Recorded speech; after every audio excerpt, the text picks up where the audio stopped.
Hey guys, on today's topic, we will be discussing the concept of time. We will be looking at the consequences of lost time, how to get more time, and most importantly, how to fill your time with value. Let's get right into it. Let's dive into something really crucial. Time. We all only get that one 24-hour slice, right? It's like no matter who Yep, you are, rich, poor, young, old, you all get the same clock ticking. exactly. It's pretty wild when you think about it. Money might give you a moment, Right. but it can't rewind the clock, can it? Exactly. Right. Think about it. If a so-called rich guy can't get away from his job, who's really calling the shots? Who's really owning his time? It's like his dollars might be high, but his freedom is squeezed tight. Yeah, I get what you're saying. It's almost like a rich man is in a gilded cage, right? Yep. Totally. And that brings us to measuring wealth in not dollars or fancy cars, but in time. The idea here is that our time is the real currency. Once you've spent it, it's gone for good. So, if we're really clever about this, what can we do to free up more of our time? Exactly. Well, that's where the digital detox comes in. Think about it. What's eating up our time? It's endlessly scrolling on our phones and zoning out in front of the TV. And when we ditch that, we're not just freeing up hours. We're resetting our brains, entertainment endorphins. Right, it's like our brains get a fresh start, making it easier to focus on more valuable stuff like reading or, well, learning new skills. Yep, exactly. It's like you're investing time in yourself, and the kicker is when you put in that time for self-education, like building new skills, what you actually end up getting back is more freedom, more time overall. Don't you think it's a bit idealistic? I mean, sometimes cutting out digital distractions True. isn't that easy for everyone, but it's definitely a goal we can work towards. Yeah, I hear you. It's not an overnight fix, it's a process. But if we think about it, like Jim Rohn said, formal education makes you a living, but self-education can make you a fortune. And by fortune, I mean time. Right on. So ultimately, it's all about realigning our priorities. Instead of just working ourselves to, just rack up dollars, we should be investing time in ourselves. Exactly. When you free up time by doing a digital detox and focus on building yourself up, you're not just trading screen time, you're gaining the freedom to truly live. It's the freedom that money just can't buy because money can't rewind time. Yep, exactly. Fascinating. So, in a nutshell, it's like we're handing ourselves the keys to our own time bank. And hey, that's worth more than any paycheck, right? Absolutely. Yeah, exactly. So put in the time for yourself, invest in your education, cut the digital clutter, and eventually you'll be reclaiming the most valuable asset of all. So, I would recommend a digital detox of about 6 months. You need about that long to get a good reset on everything. That means cutting out all forms of social media and also entertainment videos, streaming services, movies and TV shows. Hey, let's call it what it is. Entertainment, yes, but too much is poison. Let's jump right in. Entertainment, it's kind of like a drug, right? It gives us that instant dopamine hit without much Yeah, effort, and it really pulls us in. exactly.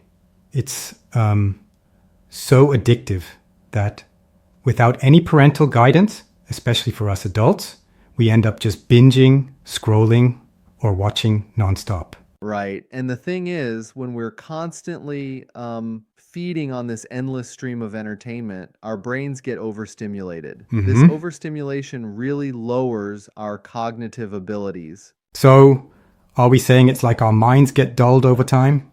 Because I've heard researchers even call it brain rot. Yeah, you've got it. It's like this continuous dopamine rush. Soon it starts to, make it really hard to focus on reading or studying, even on stuff that's actually Right? educational. And we end up losing real, meaningful time. But couldn't you argue that this constant bombardment of entertainment could also offer some relaxation benefits? I mean, we all need to unwind. That's a good point, but really what we're seeing is that while entertainment gives us immediate pleasure, it's like a fleeting boost with very little Hmm. lasting value. The trade-off is a sort of cognitive debt, lost time and reduced attention spans. And what about the idea that even episodic breaks can be good? Is it just overuse that's the problem? Absolutely. It's not the mere act of enjoying a show or scrolling. It's the incessant, unregulated exposure that creates a cycle of dependency. That addictive quality Yes. really sneaks up on us. So essentially, the argument is that while we do get entertainment, it's really just a quick fix that masks a lot of lost time. Time that could be spent on more enriching activities. Precisely. Think of it like taking a sugary snack when you're actually starving for a full meal, but only to realize it leaves Yeah, you empty in the end. I see what you're saying. And while a little indulgence might be harmless, the constant, unmoderated use is what really chips away at our ability to concentrate and learn. Exactly. And the biggest side effect, it's the lost time, time that we can never be reclaimed. Hmm. So, what do we actually get from all this TV and mindless scrolling? Just fleeting entertainment with minimal lasting value. That really puts things in perspective. I guess it's all about finding a balance between a little escape and investing in our cognitive well being. Right on. It's a wake-up call to reflect on how much time we spend and whether we might be missing out on something more Indeed. meaningful. The challenge is to reclaim our time and focus on what truly nourishes our minds. One of the most striking ideas is that wasted time is gone forever. You simply can't earn it back, unlike money. It's like time is irreplaceable. Absolutely. The concept just underscores that every minute lost creates a gap you can't refill. Money might bounce back into your account, but those missed moments are permanently out of reach. Exactly. And when you consider that years of work plus entertainment that doesn't grow you, it's like a recipe for Yeah, stagnation, right? It leads to financial and educational standstills because you're not using your time wisely. right? And that's where delay really widens the gap, doesn't it? The longer you idle, the more you fall behind, almost like compounding interest against you. And think about this. If you waste time, it creates a sort of snowball effect. Every moment lost can mean opportunities missed for improvement, growth, or even learning something new. You have to be strategic about how you invest your True, time. I get that. But here's a thought. Some might argue that even wasted time can sometimes provide a needed break. Isn't there value in downtime? Right. That's a fair point, and I'm with you on that. There's definitely a balance to strike. However, the key is ensuring that downtime doesn't spiral into prolonged inactivity. It's about intentional rest Yeah. versus letting time just slip away without purpose. So, essentially, while some unstructured time can recharge us, a pattern of wasted time becomes dangerous because it creates irreversible losses over time. Exactly, yeah. Exactly. And if we dive a bit deeper, think about the idea that lost time, unlike money, doesn't have a cardinal value that can be simply replaced. Money comes back with effort, but that moment you let pass is just gone. And that gap, like a widening gap over time, can have lasting consequences. It really puts a spotlight on how every second is an opportunity and how critical it is to use time judiciously. I mean, if you compare it to money, you might say, save it, invest it. But time's savings account is fixed, isn't it?